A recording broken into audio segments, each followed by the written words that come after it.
नमस्कार दोस्तों, मैं हूं मयूर परीख।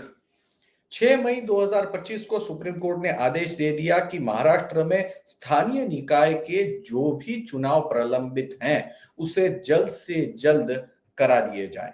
मुंबई महानगर पालिका में साल 2017 में चुनाव हुए थे, तब से लेके अब तक चुनाव नहीं हुए हैं और अब सबकी निगाहें इन चुनावों पर ही टिकी हुई है, क्योंकि मुंबई किसकी, इसका फैसला होगा। राज्य में तो बीजेपी की सरकार है, लेकिन अगर मुंबई महानगर पालिका से उद्धव ठाकरे शिवसेना की सरकार चली गई तो बड़ा झटका मिलेगा। ऐसे में इस समय में मुंबई का मूड क्या है?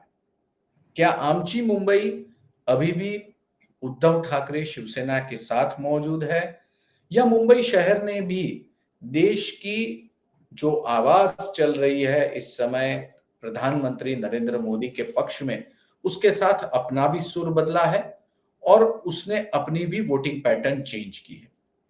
ताजा सर्वे हुआ है मुंबई शहर में, और क्या इस सर्वे से हमें पता चलता है, इस बारे में बातचीत करने के लिए आज हमारे साथ एक विशेष मेहमान मौजूद हैं, वैभव पुरोहित। वैभव पुरोहित जी, आपका हमारे यूट्यूब चैनल पर स्वागत है। वैभव जी का मैं एक इंट्रोडक्शन आपको दे दूं। वैभव जी राजनीतिक विश्लेषक हैं, एक कारोबारी हैं, और इसी के साथ अलग अलग चुनाव में वो जनता के बीच जाते हैं, सर्वे करते हैं, रिसर्च करते हैं, डेटा इकट्ठा करते हैं और उसके ऊपर लोगों का क्या मूड है ये बताते हैं। हाल फिलहाल में वैभव के पास मुंबई से जुड़ी हुई कोई अहम जानकारी है तो वैभव सीधे आपके पास आएंगे। दर्शक मुंबई के जानने के लिए उत्सुक हैं कि इस समय मुंबई का क्या माहौल है। थोड़ा सा उस पर नजर डालकर हमें बताएंगे कि आपके आंकड़े क्या कहते हैं। देखिए, जब से विधानसभा चुनाव हुए हैं उसके बाद हर किसी की नजर मुंबई महानगर पालिका पे, क्योंकि इस मुंबई महानगर पालिका पे पिछले 25 सालों से शिवसेना का मेयर हुआ करता था और बीजेपी उनके साथ हुआ करती थी। लेकिन पिछले 5 सालों में जो राजनीतिक बदलाव आए हैं मुंबई और महाराष्ट्र में, उससे ये साफ हो गया है कि इस बार बीजेपी और शिवसेना आमने सामने होगी, यूबीटी वाली, क्योंकि अब ये कहना जरूरी हो जाएगा। तो इस चुनाव में जो बाजी मारेगा उसकी मुंबई होगी, और बीजेपी इस बार कोई कसर नहीं छोड़ना चाहती है कि उनका मेयर बने। और इस बार शिवसेना यूबीटी की जो पिछले 25 सालों से मुंबई पर राज करती हुई आ रही है, उनके लिए एक अस्तित्व की लड़ाई है, क्योंकि अगर मुंबई पर उन्होंने अपना जो एक अधिकार है, कब्जा है, वो अगर उनके हाथों से अगर छिटक गया तो पार्टी के लिए सर्वाइवल के लिए भी एक बड़ा क्वेश्चन मार्क लग जाएगा। हालांकि हम अगर आंकड़ों पे जाए तो आंकड़े कुछ बहुत ही एक पिक्चर जो है वो क्लियर नहीं दे रहे, लेकिन ये बिल्कुल स्पष्ट होता जा रहा है कि इस बार आने वाले चुनाव में जो लड़ाई जो हो रही है वो बीजेपी और शिवसेना यूबीटी में होती हुई मुझे नजर आ रही है। अगर मैं आपसे बात करूं कि इस चुनाव में सबसे ज्यादा अगर सभी पार्टियां अलग अलग चुनाव लड़ती है तो किसे वोट किया जाता है, ये सर्वे में पहले बता दूं आपको, वीकली है, वोट वाइब्स द्वारा किया गया है, वीकली सर्वे होता है ये। और इस सर्वे के जो नतीजे है वो थोड़े चौंकाने वाले भी है, और जिस प्रकार से बीजेपी ओवर कॉन्फिडेंट थी, उन्हें भी एक फैक्ट चेक मिला है कि नहीं, विपक्ष अभी भी मजबूत है, हमें और मेहनत से चुनाव में जाना होगा। और शिवसेना का कैडर जो को एक मोरल बूस्टर की तरह मिला है कि हम अभी भी लड़ सकते हैं, क्योंकि उनके द्वारा, शिवसेना द्वारा कहा गया है कि हमारा नेता जा रहे हैं लेकिन कैडर हमारे पास है। तो ये चुनाव सही में कार्यकर्ताओं का है। क्या ये चुनाव में क्या नतीजे आएंगे वो तो समय ही बताएगा, लेकिन हमारा जो सर्वे है उसमें मैं आता हूं। जो सर्वे है उसका सबसे पहले मैं आपको बता दूं, एक सर्वे के हमने जब ये पूछा मुंबई की जनता से कि अगर सभी पार्टी अलग अलग चुनाव लड़ती है तो आप किसे मतदान करोगे, तो इस चुनाव में जैसे कि हमें विधानसभा चुनाव में नजर आया, बीजेपी मुंबई करो की पहली चॉइस है। 31% लोग ने कहा कि हम मुंबई में बीएमसी में बीजेपी को वोट करेंगे। लेकिन अगर हम बात करें विपक्ष की, तो तो शिवसेना यूबीटी जो है वो भी कोई ज्यादा पीछे नहीं है। 24% लोग ये मानते हैं हम अभी भी शिवसेना यूबीटी के साथ जाएंगे और उनके कार्यकाल को हम अभी भी याद करते हैं और हम उनके साथ रहेंगे। निराशाजनक स्थिति जो है वो कांग्रेस के लिए है, क्योंकि हमारे सर्वे में जो जो आंकड़े आए हैं उसके हिसाब से मात्र 10% लोग ने कहा है कि हम कांग्रेस के लिए वोट करेंगे। तो कांग्रेस का जो वोट बैंक है वो कम होता जा रहा है। और उससे भी ज्यादा चिंताजनक की जो खबर है वो है शिवसेना शिंदे गुट के लिए, जो असल में अभी धनुष्य बाण जिनके पास है। तो मात्र 6.5% मुंबईकर ये कहते हैं कि हम शिवसेना शिंदे के साथ वोट करेंगे। इसका मतलब इस नतीजों के साथ ये आ रहा है, एक साफ क्लियर हो रहा है कि मुंबईकर की पहली चॉइस शिवसेना यूबीटी ही है अभी तक, अगर दोनों शिवसेनाओं की बात करें तो। लेकिन बीजेपी और शिवसेना आमने सामने, उसमें बीजेपी को बढ़त है। और एक और आंकड़ा आपको रखना चाहूंगा मैं, 11% लोग ऐसे हैं जो एमएनएस के साथ जाना पसंद करेंगे। यानी एक ठाकरे ब्रांड जो है मुंबई में अभी भी कायम है। लेकिन अगर ये मत एक होते हैं तो क्या नतीजे आएंगे, इसके बारे में मैं थोड़ा आपको आगे बताऊंगा।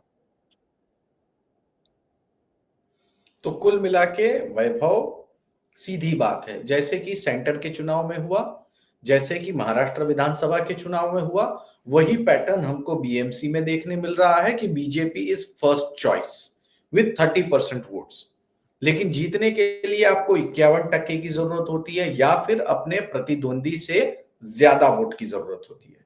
ठीक है, तो इस स्थिति में हम देख पा रहे हैं कि बीजेपी और उसके साथ में अगर एकनाथ शिंदे की शिवसेना ये दोनों साथ में आती है तो 30% प्लस 6% मतलब 36-37% के आसपास ये पार्टी पहुंचती है।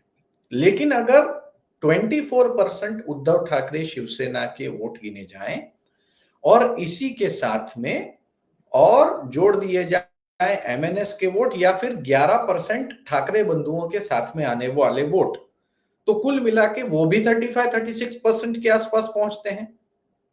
और ऐसे में कांग्रेस पार्टी के जो वोट्स हैं वो भले ही कम हुए हों, लेकिन कांग्रेस पार्टी भी अपना वजूद मुंबई में रखती है, खासकर मुस्लिम बहुल क्षेत्रों में, माइनॉरिटी बहुल क्षेत्रों में।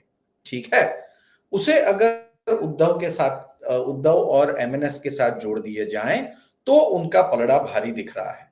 लेकिन पॉलिटिकली क्या यह पॉसिबल है? अगर मेरी माने तो पॉलिटिकली ये पॉसिबल नहीं है। उद्धव ठाकरे और राज ठाकरे ये साथ में आते हैं या नहीं, इसी पर इस समय सबकी निगाहें हैं। तो वैभव, सबसे पहले ये बताइए कि कितना टाइम लगा आपको ये सर्वे करने के लिए, नंबर 1। नंबर 2, ये कौन से एरिया में किया गया, किस तरीके से किया गया, और अब अगला सर्वे आपका कब आएगा? देखिए, मैं आपको बताना चाहता हूँ, ये सर्वे पूरे वीक में हुआ है। एक जून से लेकर 7 जून के बीच में, 6 जून को एकदम स्पेसिफिकली अगर मैं आपको 7 को हमारा रिलीज हुआ था। तो इस में 8,500 के आसपास सैंपल्स लिए गए थे और आईवीआरएस द्वारा लिए गए थे और ऑल ओवर मुंबई में रैंडम सैंपलिंग की गई थी। तो ऐसा नहीं है कि कोई स्पेसिफिक एरिया से हमने कोई ज्यादा, ऑल ओवर मुंबई से ये सैंपल्स लिए गए थे और एकदम डिस्ट्रीब्यूटेड सैंपल्स है। तो काफी हद तक ये पिक्चर है जो है ये काफी क्लियर करती है।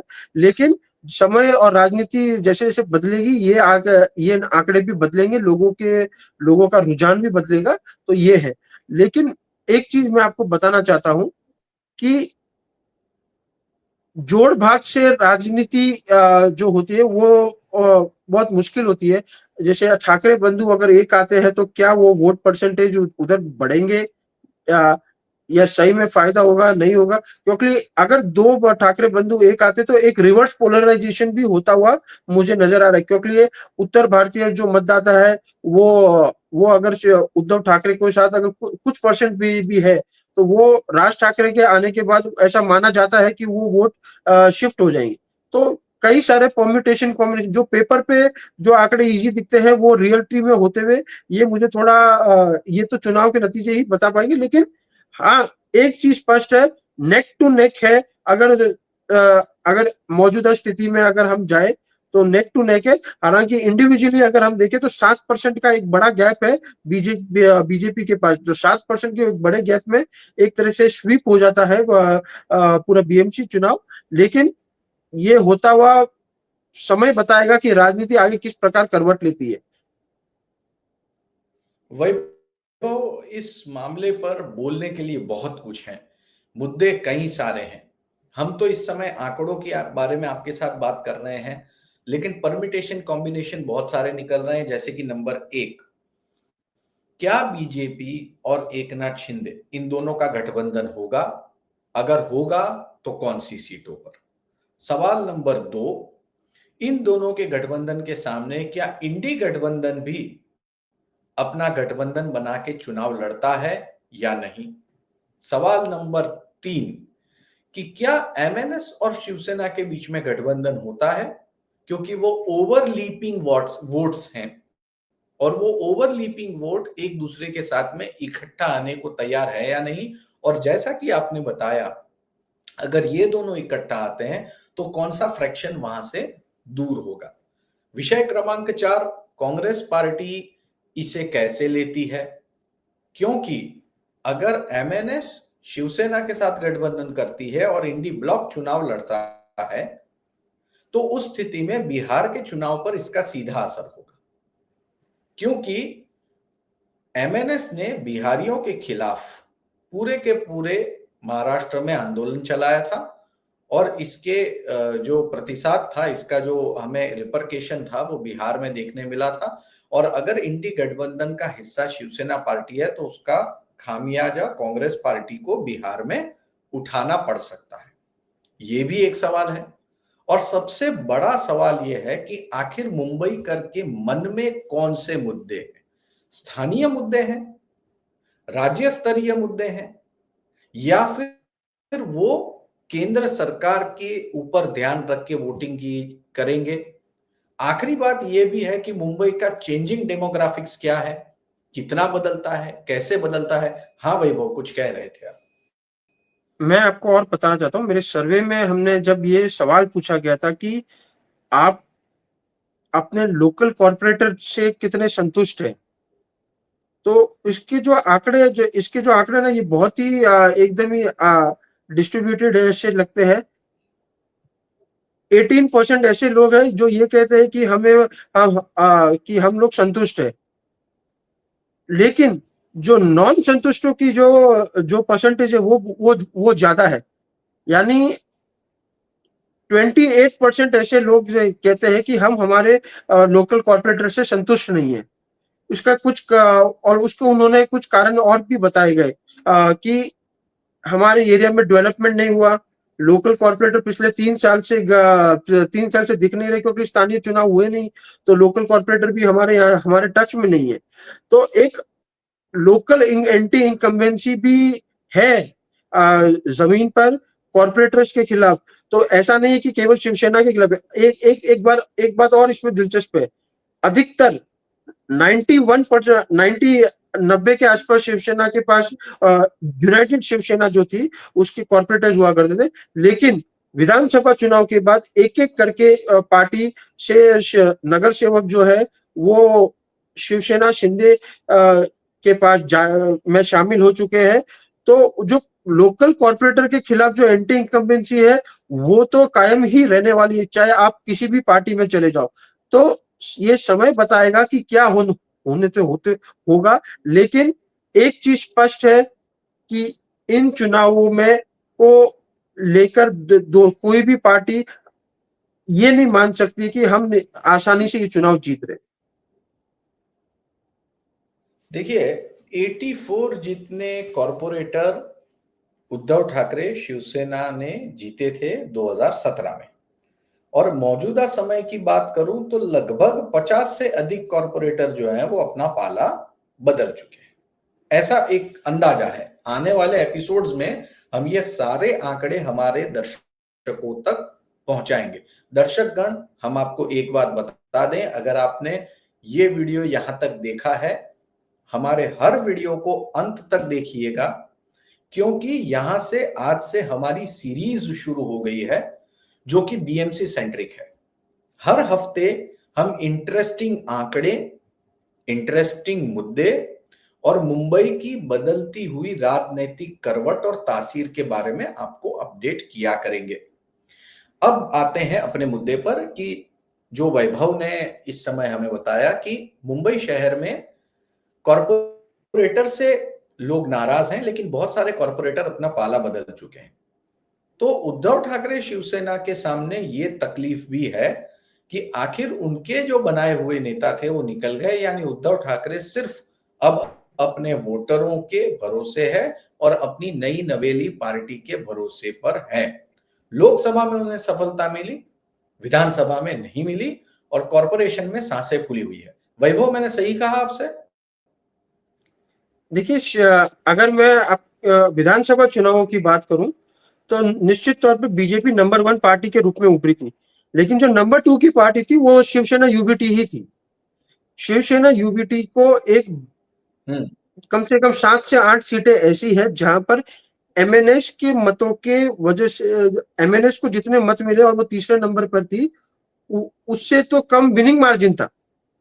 तो ये एक आंकड़ा और दिलचस्प आंकड़ा है। लेकिन शिवसेना शिवसेना यूबीटी के लिए एक चैलेंज है, क्योंकि ये कार्यकर्ताओं का चुनाव था। लोकसभा चुनाव तक कार्यकर्ता ने पार्टी ने पाला नहीं बदला था, विधानसभा चुनाव तक कुछ न पाला बदला था, लेकिन एक बीएमसी चुनाव तक, क्योंकि अभी सत्ता में नहीं है शिवसेना और सत्ताधारी पार्टी बीजेपी और शिवसेना शिंदे की है, तो कई कॉर्पोरेटर्स ने पाला बदल दिया है। तो ये जो जमीनी स्ट्रेंथ हुआ करती थी शिवसेना की, जो शाखा वाइज स्ट्रेंथ हुआ करती थी, ये अब निश्चित तौर पर कम हो चुकी है। लेकिन क्या वोटर जो है, जो अभी भी शिवसेना के नेता दावा करते हैं कि वोटर हमारे साथ है, ये हमें ये देखना होगा। लेकिन जो हमारा जो सर्वे है उसमें जो 24% जो लोग अगर शिवसेना यूबीटी के साथ खड़े और मात्र 6% लोग 7% लोग शिवसेना शिंदे के साथ जो है, तो इससे साफ नजर आ रहा है कि वोटर अभी भी इंटैक्ट है।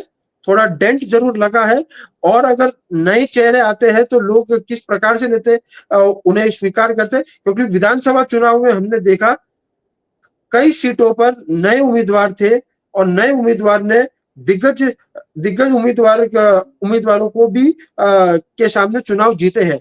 माहिम की सीट ले लीजिए, जोगेश्वरी की आप सीट ले लीजिए, ऐसी कई सीटें हैं जहां पर हरून खान वर्षों से इन्होंने भी भारती लावेकर जैसी दिग्गज नेता को हराया। तो ऐसे लोगों को, जो जमीनी स्तर के नेता थे, अगर ये इनके साथ इनको टिकट मिलता है तो क्या परफॉर्मेंस दे पाएगी, ये तो समय बताएगा। लेकिन हाँ, अगर वोटर इंटैक्ट है तो निश्चित तौर पे बीजेपी के लिए क्या एक चुनाव जो है इतना आसान नहीं होगा। जी वैभव, एपिसोड थोड़ा लंबा हो गया, लेकिन बहुत बहुत धन्यवाद, आप आए यहाँ पर इस शो में हमसे बातचीत की।